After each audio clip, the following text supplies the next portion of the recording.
komuniteti shqiptar në New York është më i bashkuar se kurrë. Komuniteti shqiptar ka bërë arritje të mëdha që nuk kanë ndodhur në vitet e fundit dhe komuniteti shqiptar është avancuar në gjitha institucionet amerikane. Për herë të parë kemi në këto vitet e fundit që festohet pavarësia e Shqipërisë dhe e Kosovës në Bashkinë e New Yorkut. Për herë të parë kemi që emrohen rrugë nëpër qytetet e New Yorkut me heronjt ton kombëtar. Për herë të parë kemi avancimin e gjuhës shqipe në shkollat publike të New Yorkut.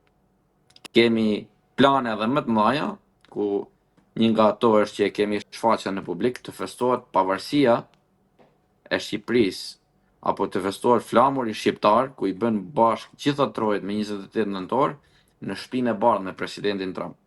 Lutjet janë çuar nga gjitha anët, nga aktivistë, nga shoqata të ndryshme dhe shpresojmë që edhe aty të futemi dhe të çojmë mesazhin të gjithë botës që shqiptarët janë një popull me plot harmoni, lumturi dhe janë popull fisnik, bujar dhe shumë punëtor.